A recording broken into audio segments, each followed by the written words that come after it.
Okay, welcome to Sense Space. Today I'm really pleased to be here with a young, upcoming drill artist, R&B, Afro beats star of Bournemouth, Docta Bionix. We, Welcome to we, the show, we, we, Doctor. yeah, thank you, man. I really appreciate Sin Space, bigging up culture every time for allowing me the opportunity to be part of this process. Yeah, man, I really appreciate you, bro. It's beautiful to be making this connection with you. Obviously, we both worked with Badio down in Yeah, Bournemouth. Shout out to Badio and yeah, Bournemouth most definitely. Studios and all of that. Yeah, man. Um, I've been fascinated to watch your musical journey from a distance over the last couple of years, and literally watching you, rise astronomically and putting in the work and your consistency with the creation of your videos, putting out quite a wide range of tracks and exploring a lot of different genres, but also the message that you bring through in your music is really compelling and unique. And I'm really excited to kind of get into some of the deeper themes that come through in your work. But maybe just Yeah. start us off a little bit with your musical journey. Um, how's music been involved in your life? Music has played a massive part in my life because, coming from where I come from, which is North London, Islington, like, growing up, there was a lot of chaos that was surrounded me anyway. So for me, music was always on an ethnic side as well. That's even more important, because there wasn't a lot of people like me that were superstars. Like today, you probably got loads, and so there was me searching my identity also. And the only rappers came from America. That's all I had. That's all I had to go by. And yeah, so I was quickly attached to MTV or Raps. I don't know whether you know about that. It used to be an old hip hop station on MTV. If you had Sky, you knew about it. If you had cable back in the day, you know about MTV or Raps. So my education into hip hop, into kind of, again, identity, searching blackness, black people, creatives. Wow, I was kind of blown away with all this stuff. So you had your people like your Salt and Peppers, and you had like, your Slick Ricks and people like that, but for me, it came more about, for me, this connection to rap music was surrounding the release of The Chronic, Dr. Dre, your Ice Cubes, your Ice Teas. And then that quickly, I started delving into other areas of America who I thought were absolutely pure lyricists. And for me, he was Mhm. out of this world, insane rapper. You had Big Pun, you had Big L. Like these sort of lyrically gifted artists, I was just blown away by them. There was also AZ, I was a big fan of him, Big Noid, Mob D, all of those sort of artists, like all of us, especially with the group and the people that I grew up with, we're part of the TDK society. You understand what I'm saying to you? People don't even know what a TDK cassette is no more. Do you understand where I'm coming from? I But don't know what it is, so you'll wow, have to so tell me. TDKs, anyone who knows about boomboxes back in the day, if you ever saw an old school hip hop film, they carried the boombox with the cassettes in them. Yeah. So Mhm. we would hear songs on radio, record them on a cassette tape, and we would kind of make our own little mixtapes. It's mad. So you could have like somebody like Tim Westwood, for instance, he'd have a DJ set on Radio One. We'd take all of that and mix it up with somebody else's on Choice FM and these are stations that I'm talking about. They were based in London. So yeah, my influences came from that style of rap and hip hop. But as I started to get older, I then delved into more of the UK scene. And the UK scene, our way of rapping at the time, kind of, I feel, came about. There was jungle music, but I felt the majority of my age group delved into house and garage. So house and garage, which then became UK garage, was the area where we were able to be free and express ourselves through that garage tempo, you know, and from the back end of garage, you then got grime, where you could just rap from the beginning of a track to the end of a track. This is the escalation of things, you know, and as a result of that, UK rap for me, I felt that's where it came from. But saying that, I've got a good friend of mine who is an anchor in the UK hip hop game. So I've got a big up Skinny Man on this one here. And he's somebody that I grew up with and I know very well, is a very close friend of mine. And he had always flown the flag. And he's the first man that I know from the UK to get signed to any record label. So big up Skinny Man, because he stuck with the UK hip hop scene. And anyone who really knows about UK rap knows it's these guys that are the godfathers for UK rap in the UK. So, but at the time, remember, society was so overwhelmed. Anything we saw on the TV, those were the stars. You know, these are people I see walking down the road. I never really saw you on TV like that. I'll see you every single day until, you know, I start hearing you on radio and places like that. But still, the volume that you're getting through the TV and the radio was dominantly America. So everyone's mindset was there. Okay, Biggie Smalls releases something. Yeah, Biggie's the biggest. There's big things going on, you know. And yeah, I mean, a lot of UK rappers used to try and rap American. I remember all of those stages, you know. And it's beautiful now that you can find the acceptance of the UK music for it being UK music. And this is why I give flowers to grime, because I feel like grime created that.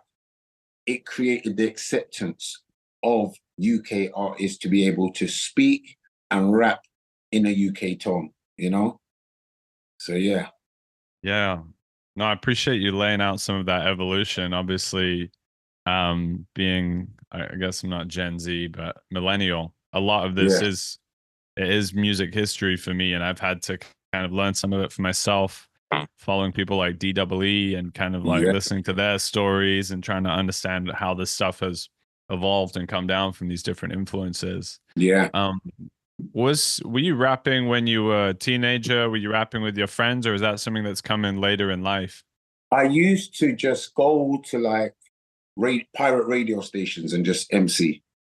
That's what I Okay. used to do. But we're talking, this is a long time ago. So I used to do that stuff.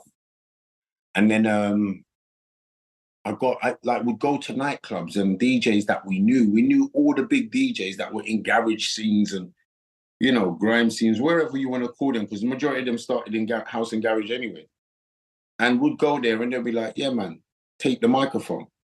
So we just be freestyling. We don't know what we're talking. We're just talking whatever we're talking. People are jumping, they're blowing horns, blowing whistles. Everyone's dancing, they're clapping. Everyone's enjoying themselves. And just having the freedom to connect with people on that level, it created the openness and the opportunity for people who saw the opportunity and jumped at it earlier on. And now, as you see, as a result of it, they've got brilliant careers. You know what I mean? Like they're established and like you named them. You know, your Kanos, absolutely cold from day one, Gets, DWE, you know, these people, Wiley, we can talk about all of them. You know, Heartless Crew, there's so many different names of people that I know that I could mention. Skepta, JME, you know, Boy Better Know, Frisco Kid, you know, I know them lot from back in the day. You know, so when I really see like the elevation and the opportunity that's available, it kind of sat with me like, am I really going to allow this window to pass without giving myself an opportunity to try and see how artistically I can create something not similar, but my own? You know, so if somebody hears me, they'll say, okay, well, we know who that is. That's Docta Bionix. Do you know what I mean? And I think identity is really important, because even if you go back to the history of hip hop or any music, to be honest, Adele don't sound like Amy Winehouse. Perfect example. You know, and we can go even further. Snoop Dogg don't sound like Dr. Dre. Everybody's got their identity, which makes them so unique in the art craft that they do and what they commit to.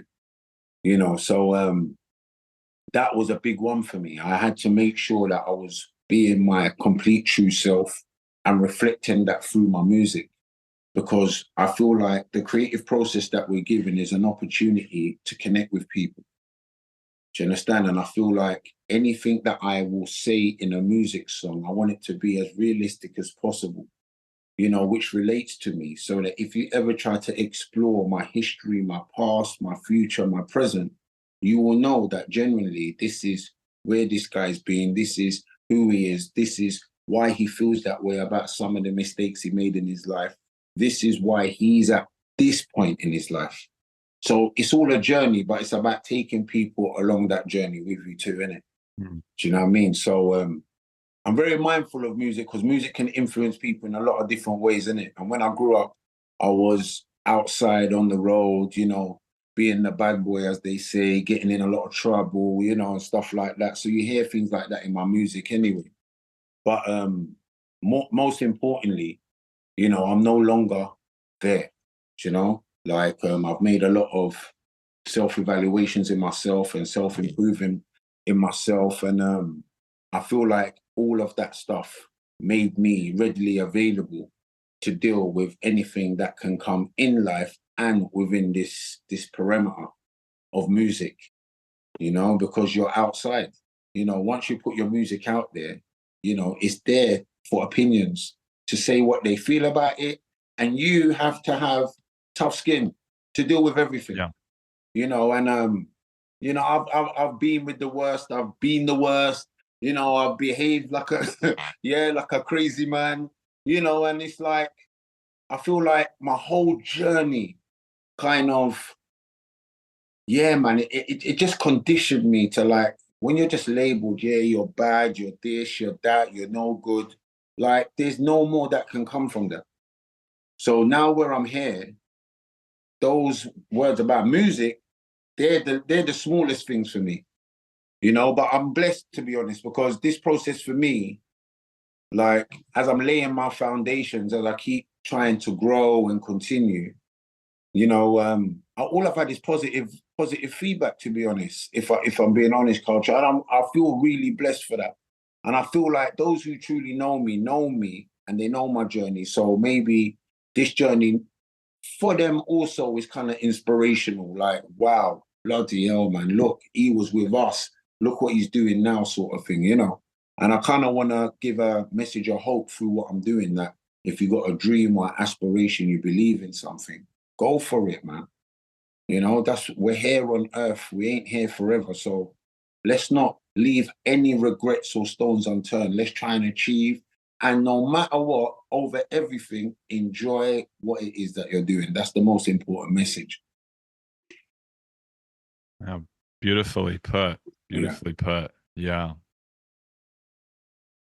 I think for me, part of what I've been thinking about in relation to this is like drill itself. I know we talked about grime. I kind of associate you with drill. Sometimes it's hard for me to know the difference between drill and grime. Honestly, they're quite close together musically, but that genre is so activating. Like, it's so, the rolling bass lines, like you can see why drill has kind of come from the road, and being on the Yeah. road leads to drill, and they're both like feeding in and out of each other. And but there's also something like, on the one hand, it, a lot of the message of drill is violence. A lot of it is just Yeah. like drug dealer music. A lot of it is just braggadocious. Yeah. And it's very oppositional. It's like music of combat. It's like street warfare kind of energy. Um, and it's really interesting to hear how maybe you've kind of transformed some of that energy into being able to navigate the music space. Yeah. But you also offer something quite different with your drill, which I Yeah. find to be incredibly unique, which is actually you kind of go to that edge in a way. You bring the aggression, you like bring those energies, but you're able to kind of bring them into the light, or you're able to bring like a personal redemptive Yeah. narrative through.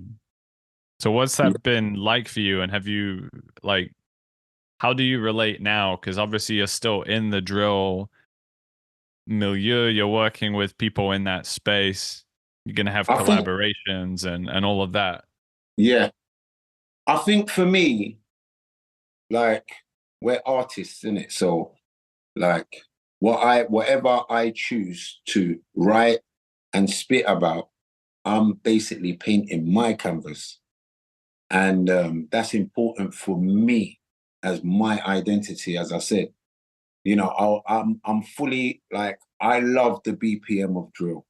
Do you know what I mean? And I think maybe that's come off the back end of grime, like we spoke about, and garage tempos, which are kind of similar, even funky house, if we want to say that as well, like UK funky house sound. But yeah, I actually try to stem away from what the other guys say, because I'm very aware that music influences people, like I said. And I know that growing up listening to a lot of gangster rap, you know, young people can be influenced by sounds and by words and by people, you know, and we all at some point are role models to people. We may not think we are, but somebody in the community looks up to us. And I've been looked up to for doing wrong things. And also, to be completely honest, I come from an era where I couldn't go on a song and tell you about things that I've done. I couldn't tell you about crimes and things like that, because I feel like I'm putting myself in in that avenue to go back to prison, to be honest. You know, and I just thought that's not the right message to be sending here. You know, like, there's a lot of people that have died as a result of the message of music. There's a lot of people that have died of the message of drill music.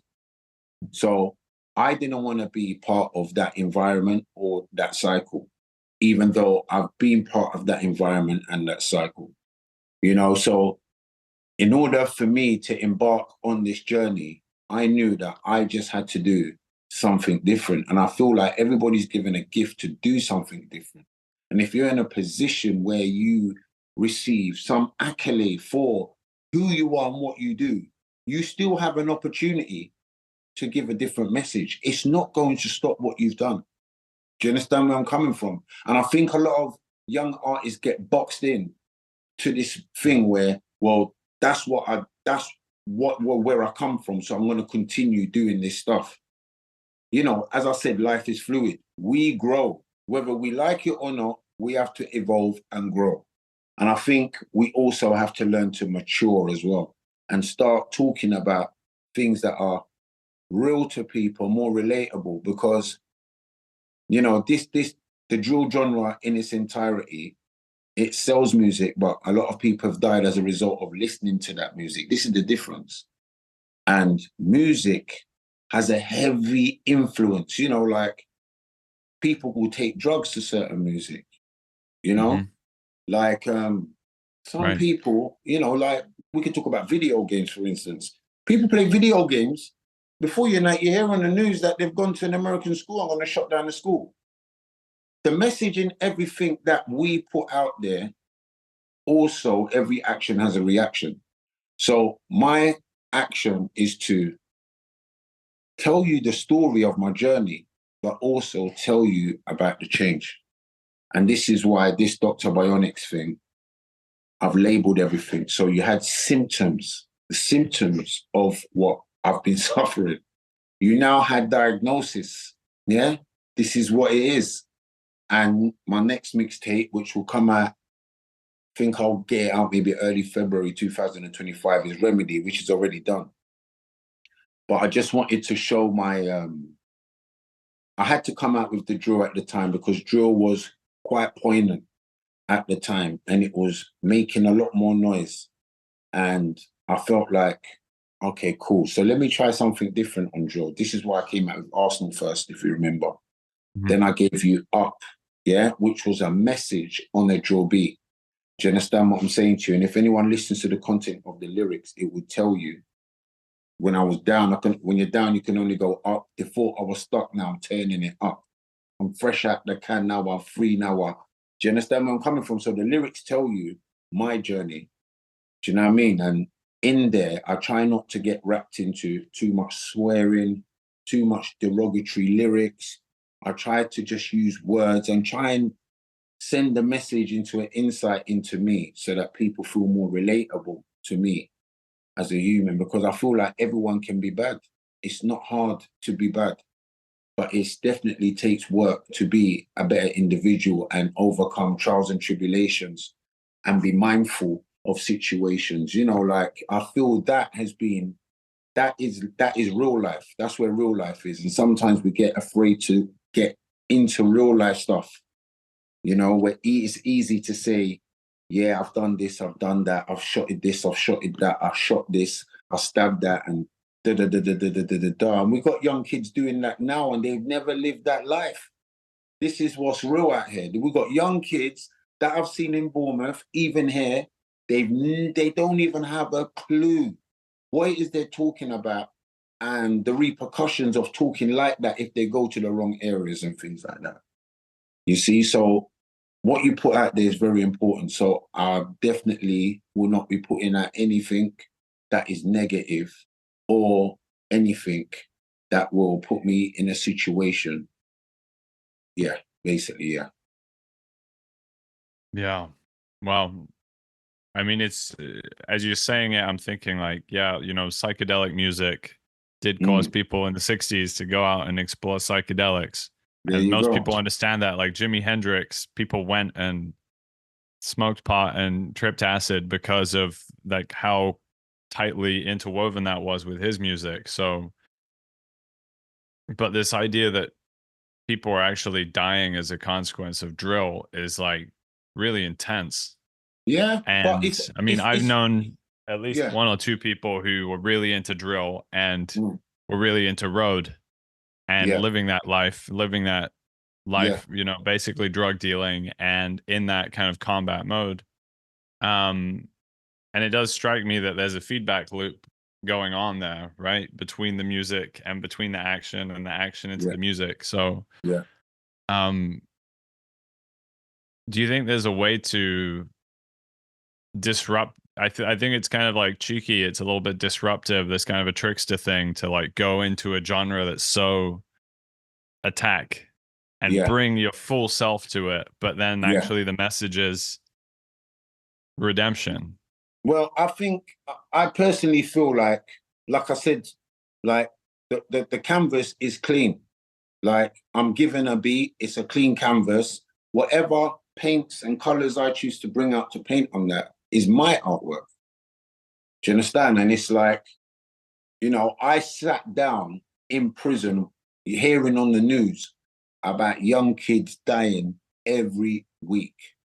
Do you understand? And I thought of my little cousins, family members, my friends' sons, their children, you know, and when you're hearing this narrative consistently through the news, because not everybody watches the news nowadays, you know, but when you're in prison, you're sat in front of a TV. So you get fed all this information that's going on. You know, whether it's on the radio, you're hearing it on the radio, you know, and it's like it's a really sad thing when you're watching people's parents, you know, protesting about kids that are dying, you know, and in all honesty, yes, it's the roadside. The roadside definitely is choice. Everything is choice. You make a choice. There's people that listen to drill and they don't get into this world. I completely agree with that. But what I will say is this: if you haven't been educated from the home to understand that what people are rapping about, some of them, what they're rapping about is real, and some of it, what they're rapping about is false. And secondly, that you can listen to music and you don't have to act out on certain behaviors, then you're susceptible to succumb to what you think that guy's talking about. You will actually go and do that, or you want to try and do more than that, you know? And my reasoning for saying that, because I feel like music played a big influence in my criminality when I was young. And that's why I say this. And it kind of wrapped all of us into this whole circle, the people that I was around, the groups. And I knew that it wasn't just a me thing, because when you go to prison, everybody is listening to rap music behind bars. Trust me when I tell you this. So when I could see how this was working out, I could see that, you know, how a gangster is portrayed is how everybody wants to portray themselves to be greater. Mind you, we know the story of what happens to everybody who goes down this pathway to be a gangster. You got Tony Montana, Scarface, yeah? We know what happens to him. He ends up getting killed. Godfather, same thing. I can keep Minister Society dead. It's either prison or jail. So when you're looking at how the media and the music comes together to push more of that narrative rather than a positive message, you know that this music, including films and what we push out there, definitely affect people. You know, house music took me out of rap for a long time because it was more to do with togetherness, partying, more sociable sort of realms. That's where it took me, you know? And I got a break from listening to too much rap too much. I met different people in sociable circles who were more accepting of me, who had no idea of my history and how much of a madman I've been in my past. That gap away from that, I knew that these people still listen to rap music, but it didn't affect them that way. So I knew music affects people. It definitely does. When you go to a reggae concert, the vibe is different. The vibe's completely different. Everybody wants to love you. Everybody's nice. If you go to a ragga rave, completely different energy. Everywhere you go, there's different energy for everything. It's all frequencies. Do you know what I mean? And it's all about the message. So this is why even starting this process and this journey for me, it was important for me was the message. And it wasn't just because it was rap or whatever. It was because faith reasons, you know, even for my faith, I had to think about, okay, what sort of message am I sending out? My children, if in 10, 20 years, they go back and hear daddy stuff, what message was my dad talking about? For somebody else who doesn't know me and finds out about this stuff, yeah, man, I really like that song, you know? Like, yeah, man, he's not talking all that madness. For the people that think like that, I want that to be there for them. For the people who want to try and get out of the place where they was and try and get to the place where I started, I want them to hear my music. Do you know what I mean? And I think it's so important, man. You know, look at Buju Banton, perfect example. Every message he will give you is positive. Bob Marley, positive. You know, and these people, their legacies have surpassed them. Look at Buju Banton's still here, but look at Bob Marley. Bob Marley's messages, they're still resonant today to every single part of human life. Do you know what I mean? So if I can make a change or make an impact in somebody's life and give them a message of hope and inspiration, that's the path that I really would like to do, you know? Amen. Yeah, Amen. man. Yeah, definitely. So your relationship with God has definitely been a big piece of that. You bring it through into the music. Definitely. And you, as we've spoken to, you bring through like where you've come from. One of my favorite tracks, One Man Up. You, Yeah. like there's bars in there. You talk about elders, youngers, everyone's doing road. Just like this sense of everyone around you is in it. Yeah. And also like having these interactions with police from Yeah. a very young age. Yeah. Like yeah. if you That's to kind of rising. draw like an arc from that, like it, what do you feel like you had to reach some sort of rock bottom place for that faith to reach you? And where did that come for you in your journey? Was that during the time in prison that kind of turned for you, or?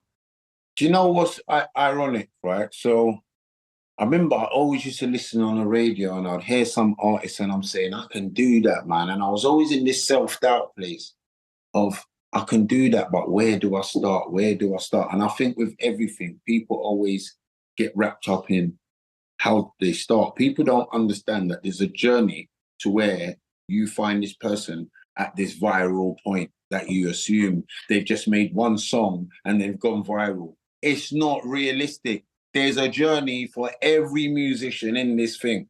Yeah. They build up momentum until the point where one of them actually does so well that now people start delving into your history and looking into your music catalog. It starts to nurture and grow. So that's what I'm building towards. That's why I try to be as consistent as possible.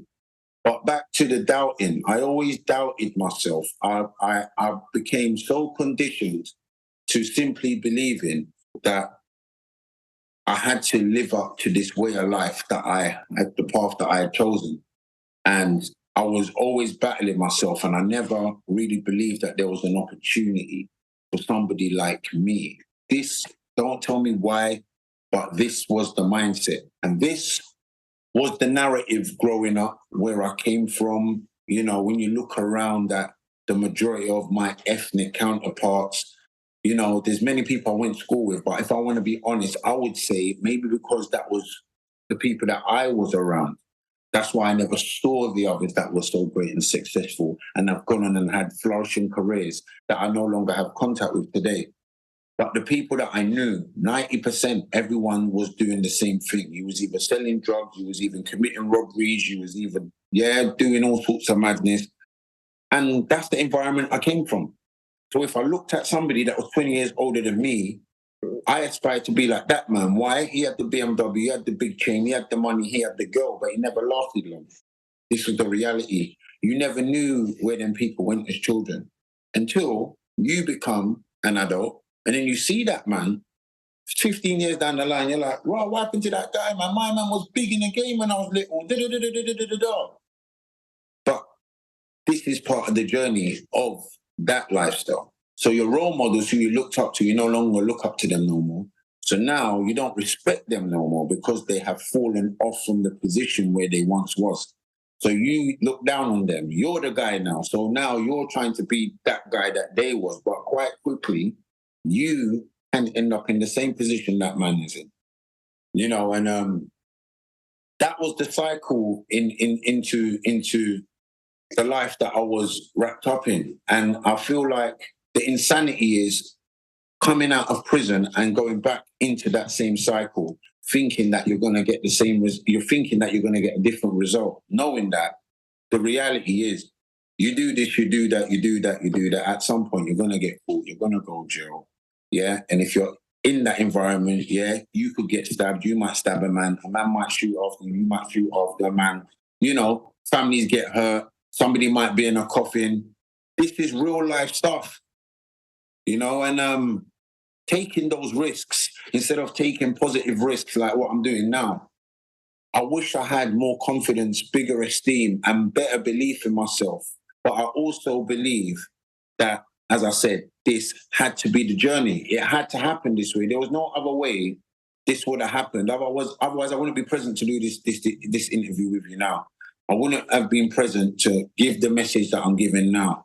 So I believe that by God's blessing, I've been given another opportunity to kind of shine a light and give encouragement and more hope, and for people that know me or don't know me, try to help be connectable, be inspiring, you know. And I think that there is the core to what I'm trying to achieve more than everything. For me, it's not about, oh yeah, cool, yeah, man, yeah, I'll get a record deal, let me wear a few chains and look like this guy. I'm not interested in that. I'll be honest with you. I don't really respect it anyway. I feel like once you strip all those things away, and if you've had them things before, once they're stripped away, who are you underneath all of that? That's what's important to me. You know, so I want people to see me for the who you see. Docta Bionix is a real human being that you can connect with, you can communicate with. And I'm a human being like everybody else. I'm never ever do I want to be put in a position where people idolize me as an artist. That's insane to me, because I don't believe in idols. You know, I worship one God, and that's the end of that. You know, and I've got to be grateful for everything God's doing for me on a daily basis. Because the moment I become ungrateful and think that it's all me, all of this is gone. It's quicksand. It's gone. So yeah, this is where I'm at in myself, and this is what I'm trying to deliver. Yeah, That's incredible to hear. So what does like Doctor Bionix mean? Because there's some sort of like medicine man yeah, identity coming through there. You're clearly Yeah, like bringing a medicine, you're bringing yeah, that diagnosis. There's a kind of healing that's coming through yeah. the music. And Do you then the know what's Bionics part, I'm also curious, like, because I grew up with Bionics, like the Bionics toys and stuff, but I yeah, yeah, wasn't yeah. sure where it comes from. Do you know what's crazy, right? So I used to watch Bionic Man, right? Yeah, I used to watch the series of Bionic Man. But I went to the radio station. Everyone's like, "Yeah, man, what are you gonna call yourself? What are you gonna call yourself?" So I was like, "Yeah, man, I'm gonna call myself Doctor." Yeah, but that's basic, man. What you got? So I just added Doctor Bionix. And you know what's mad? Anyone who knows me, they don't even know my real name. I've got so many friends till today, they just call me Doctor.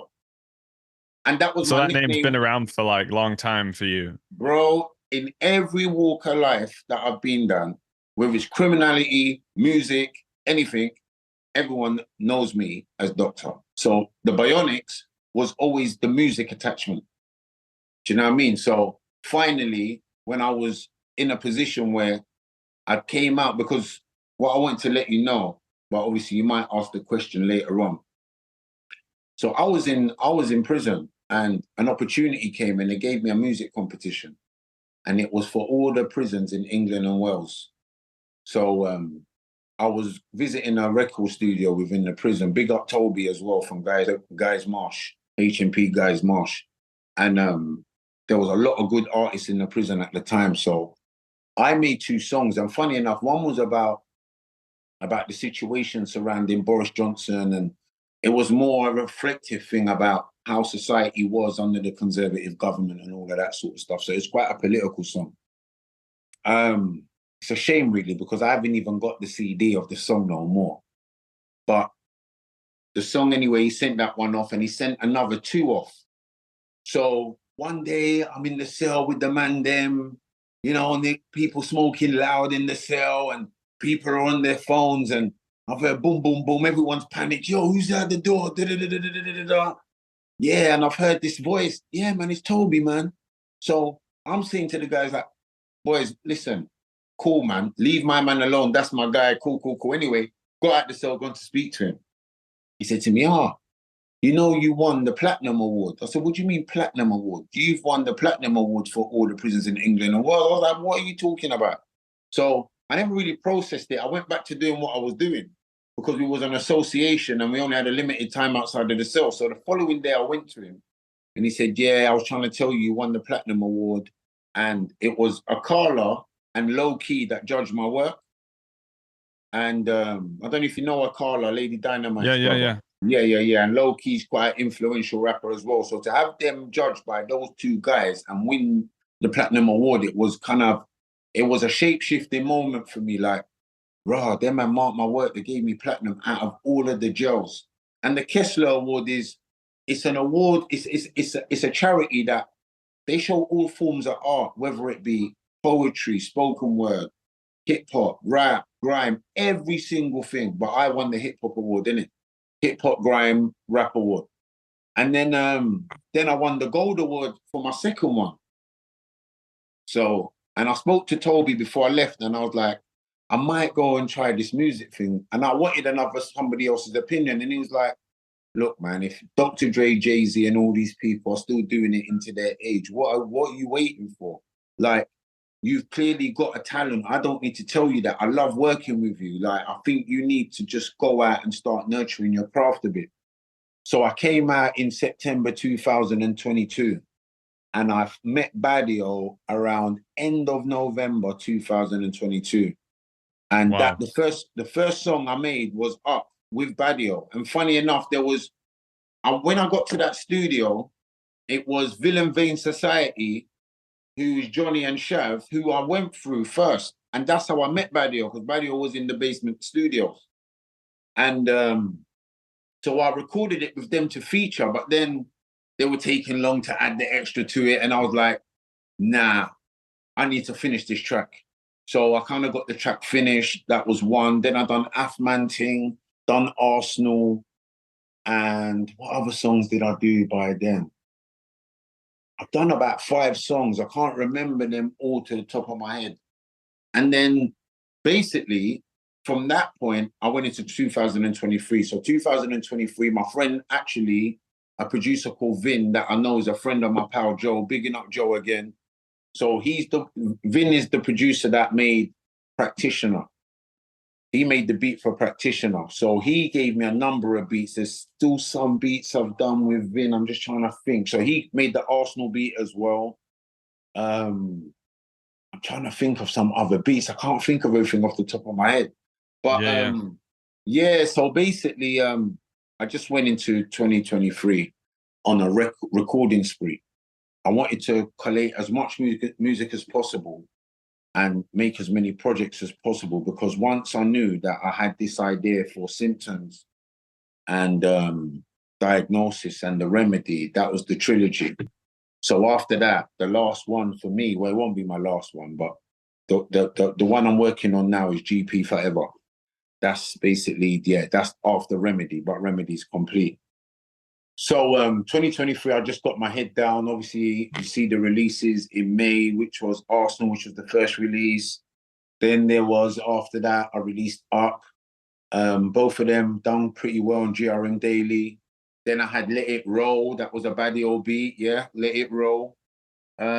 Medicine. And then obviously Practitioner. And I feel like Practitioner kind of opened a lot more doors at that time because of learning to be consistent, releasing consistently. Because at that time, I was just releasing tracks like once a month, one song a month, But upon going to do the BBC Maidaville Cypher, I met a lot of people from BBC One Extra. Yeah, I met a lot of people there, and they kind of said to me, like, look, like, you've got an ability, you've got a talent. If you've got music, just release it. Like, what are you waiting for? Don't hold back. Release as much music as possible. As soon as you build a catalogue, then people can actually start exploring you more. So if you've got 5 songs on there, people just, you're not going to grow from 5 songs, So I just said, all right, cool, let me take this advice on board. So the acumen for when the Symptoms project was finished was to go even harder than I did the year before. So as you see quite quickly, Diagnosis was out real quick, straight off the back of Symptoms. But Symptoms I released as every single track. I never released it solely as a whole project called Symptoms. Mm-hmm. Every track was released individually. So Diagnosis was the first actual mixtape. And this is all part of the growth of understanding how to release projects solely as a unit, but maybe even release some earlier just to give people a taste as to what's to come.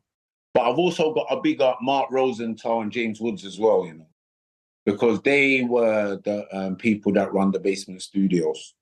Yeah. And it was during that period of me meeting Badio, making music and the tracks that I mentioned, that I came into meeting Mark, and Mark kind of asked me like, oh, what are you doing at the studio? I said, I'm here recording. He's like, okay, cool. What, you make music? And we got into a conversation. I played in some tracks and he just jumped right behind me. So I've got to give him big respect for the support that he gave me. I mean, we no longer work together now, but I'm always grateful for how them guys believed in me, had faith in my ability, were part of my journey, allowed me the space and to be creative, and that was all part of my growth as a human being and as a musician, to understand myself musically, and I feel like Remedy now gives you a more mature Docta Bionix and somebody who feels a lot more settled and a lot more confidence and still in the stage of growth, but, stable in his ability to deliver. That's where I feel that I'm at with Remedy now. So, yeah, man, big up those 2 guys, man. Do you know what I mean? Like, they really, really, really supported me in my journey, and now it's just, I'm independent. So everything I do off my own back. But I'm also happy with that because I feel like there was a lot of learning that I had to do myself. And, I feel like throughout the journey, I've probably been doing a lot of managing myself anyway, So it's just me and Badio, baby, me and Badio, he's the chef, I just pull the silver spoon and whip it up. You get Chop, me? Man. And Badio, that kid, man, like, bro, I swear to God, you see that kid? Like, he is somebody with such a great and big heart. I've got so much love for that kid, man. And he's got such an incredible ability. Do you know what I mean? And for me, I just wanted him to be part of my journey with me. Like he could have said, nah, do you know what? I'm not really interested, you know, but like I feel like we encourage each other to be better. And I kind of, you know, we're brothers. That's the way I see it. Like through this thing, it's cemented a friendship, a brotherhood. And he's my little brother. I check for him greatly, man. And like I really believe in him. And I'm, you know, as everybody in a field that's trying to aspire, I really feel it's important to empower one another and support one another and push one another. Because if I had people that were pushing me years ago that I knew that was in the industry, I probably would have just gone down that path ages ago.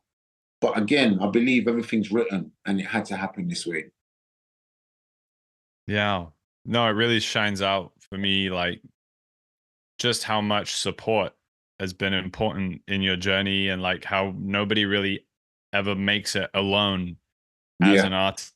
Like there's always somebody opening a door. There's always those connections, and those, like, that's what kind of takes a village to yeah, make a great artist, and all that's those right. relationships. And what I've appreciated watching you as you're banging out all these videos and all these different collaborations is the amount of like gratitude you throw out.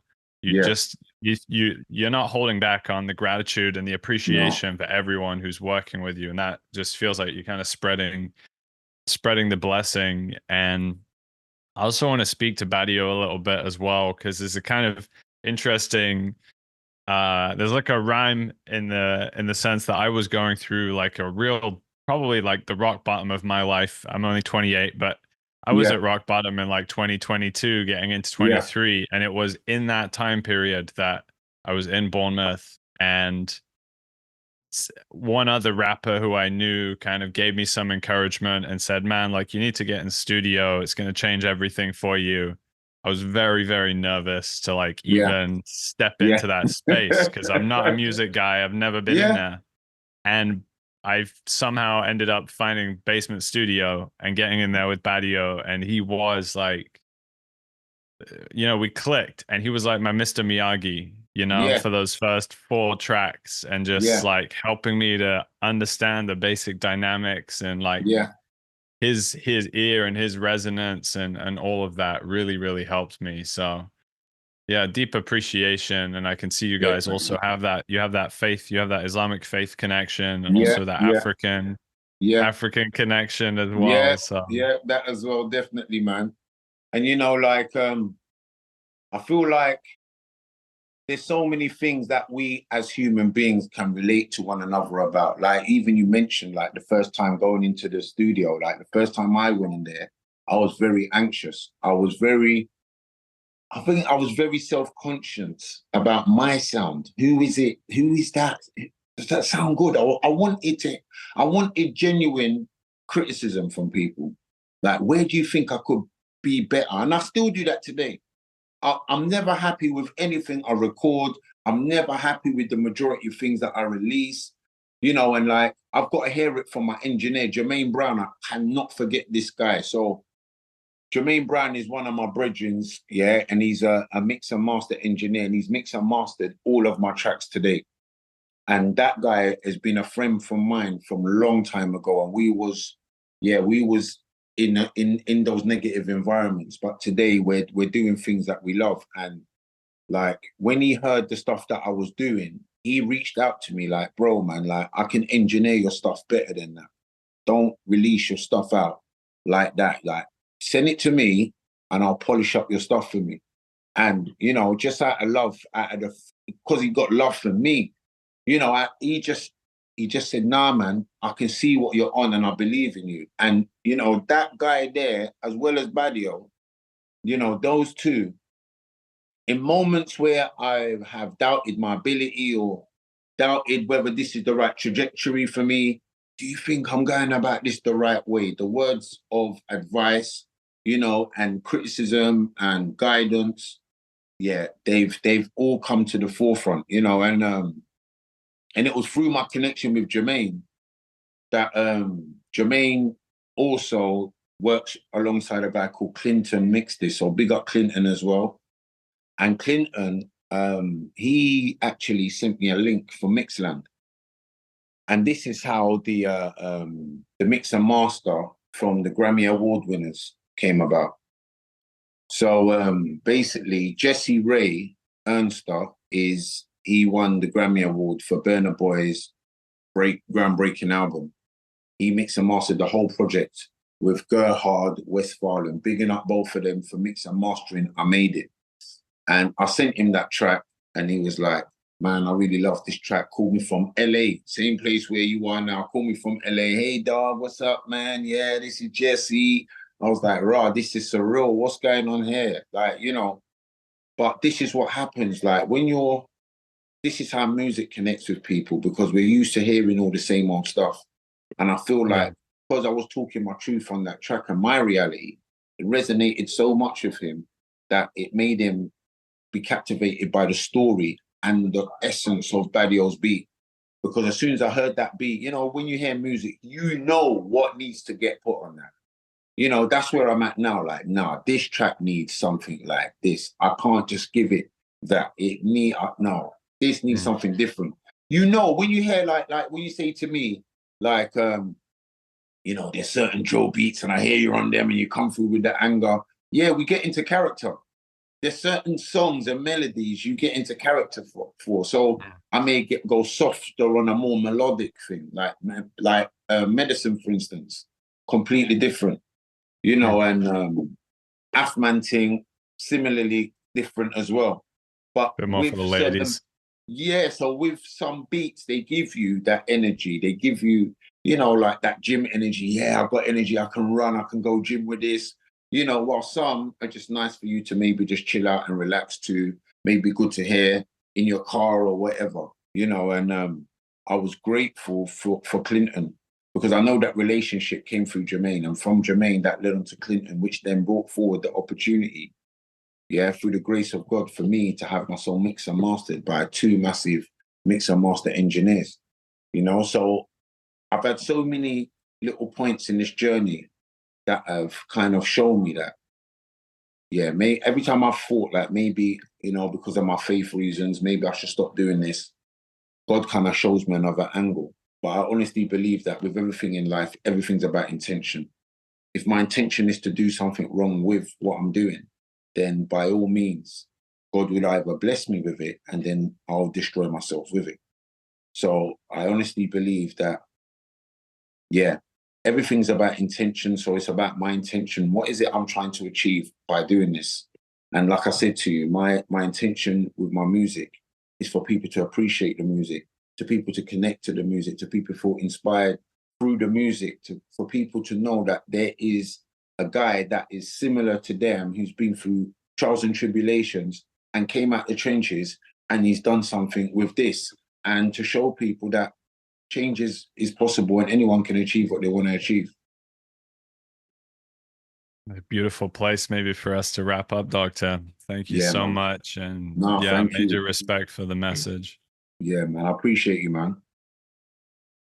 Appreciate you, man. Also, don't forget, let me just say this one here. Yeah. So I don't know when this is going to be released, but please, Docta Bionix, follow me, subscribe to my YouTube. Make sure you subscribe to Send Space. Make sure you subscribe to Send Space. Follow me on Spotify. Everything is at Docta Bionix. TikTok, Instagram, Snapchat, all of them. Loads of music coming on the way. I got EP Mansa, which is an Amapiano Afrobeat EP featuring Maxi Prince and Draz. I want to big them up too.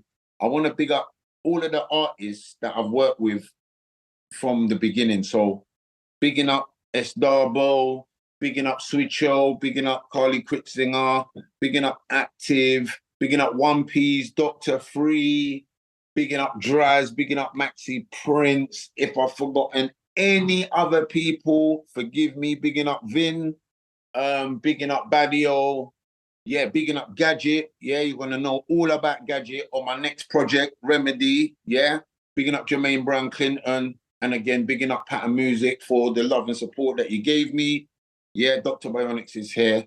Follow. Bigging up culture for this one. Respect. Yes, very much. Jump in, everyone. And there's basically something for everyone in there. It's a very diverse little portfolio on Spotify. So go jump in, check out some of the videos. And I'm very excited to see what's going to be coming through Docta Bionix and his collaborations in the next year. Yeah, wicked, man. Thank you so much, my brother, man. Big things, man. Appreciate you, man.